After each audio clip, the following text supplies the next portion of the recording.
Welcome to Geopolitics Universe. In today's video I will be discussing and explaining why the US dollar global dominance is now over.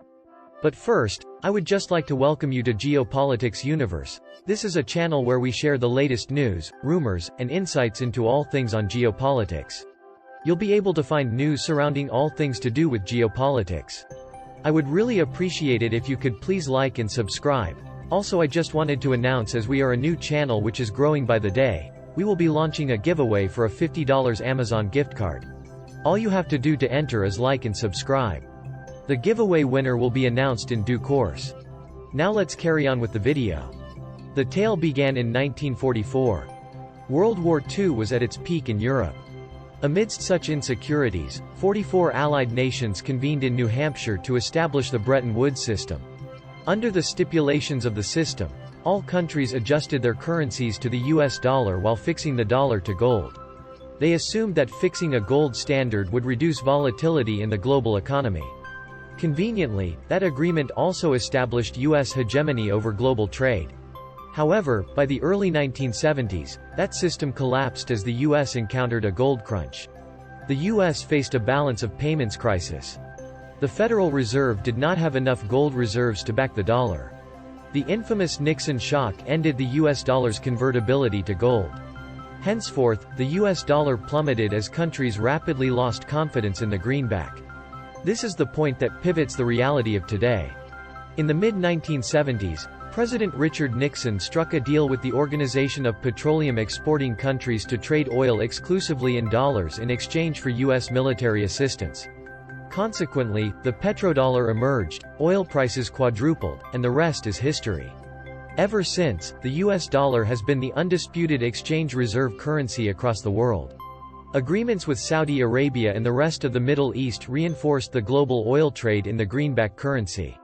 Trading oil and gas futures, denominated in the dollar, entrenched the position of the US as the global superpower. While the euro surfaced as a strong contender in the 1990s, dollar-based finance continued to flourish. Developing economies like China and Russia had no choice but to hold U.S. treasuries and accrue massive dollar reserves to hedge currency risk. And, while fractious elements, like Iraq's Saddam Hussein, and Muammar Gaddafi relentlessly attempted to derail the petrodollar, those efforts led to invasion, assassination, and decimation. Today, multiple geopolitical and economic factors are again turning the tide against the supremacy of the U.S. dollar. Rapid globalization was already a ticking time bomb situation for the greenback. Now, China's rise as the next potential economic powerhouse, Russia's exclusion from the dollar-driven SWIFT system, and a global economic slowdown are challenging the dominance of the US dollar. The trend towards de-dollarization is not exactly a novel phenomenon. Latin America attempted to move away from the dollar in the 1990s. In response to US sanctions, Venezuela sought to pay for oil payments in Chinese yuan instead. Chile de-dollarized in the 1980s and generally avoided dollarization. In the early 2000s, Iraq attempted to sell oil in euros while Libya actively lobbied for years to forge a pan-African gold standard. However, the global financial crisis of 2007-08 reversed this trend to de-dollarization. Over the last decade, no significant development emerged to diminish the dominance of the US dollar. With a rift emerging between the US and Saudi Arabia, the dollar faces a new challenge. With 17.2% of global exports, Saudi Arabia is the world's largest crude oil exporter. In the past, it was the biggest supplier to the US. It is because of oil that Saudi Arabia emerged as a core US ally in the Middle East. Saudi Arabia leads OPEC. In the past, this gave the US an indirect sway over global oil prices, which are denominated in dollars.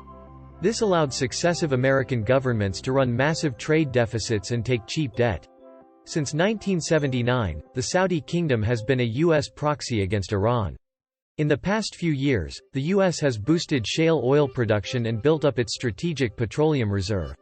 In the 1990s, the US imported an estimated 2 million barrels per day. By 2021, this figure fell to mere 500,000 barrels per day, a fall of 75%. Recently, the Saudi royalty has been particularly dissatisfied with US President Joe Biden's policies in the Middle East.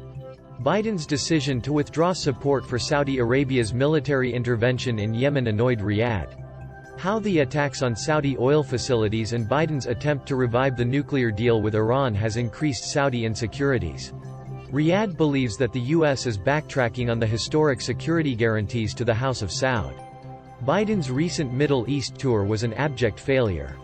He failed to achieve his principal objective: get Saudi Arabia to increase oil production. Most recently, the White House has accused OPEC Plus of aligning with Russia after this grouping of oil producers agreed to deep oil production cuts. In turn, OPEC Plus has accused the West of wealth arrogance and hypocrisy. Over the years, China has emerged as the top importer of Saudi oil.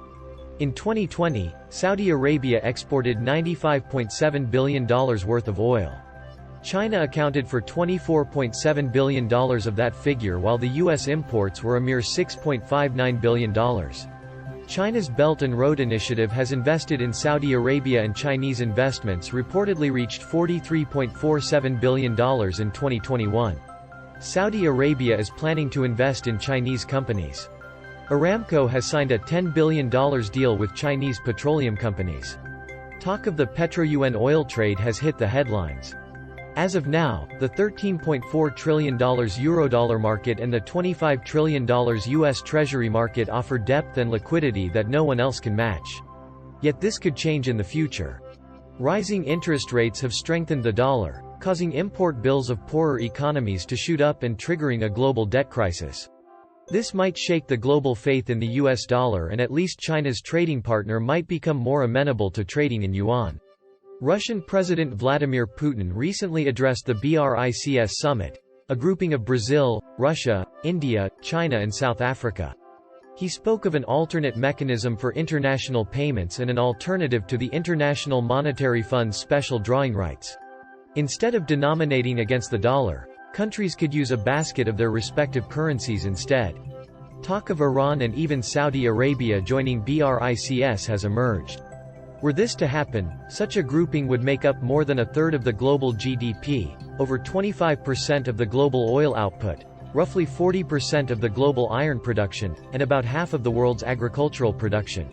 Even a weakened Russia has caused havoc in global oil and commodity markets. An expanded BRICS with its own reserve currency could seriously challenge the dollar. Russia and China are already engaging in ruble-yuan trade. Russian energy giant Gazprom recently announced that Beijing would start making payments for Russian gas supplies in the national currencies of the countries, the ruble and yuan. Frozen out by the West from SWIFT, Russia is now using China's cross-border interbank payment system. In due course, CIPS could emerge as a big winner of the Russia-Ukraine war. India is openly defying American pressure by increasing its oil purchases from Russia. Now, Russian oil makes for 21% of Indian oil imports, up from less than 1% before the war. India is buying discounted Russian oil to curb inflation, and this trade is no longer denominated in dollars.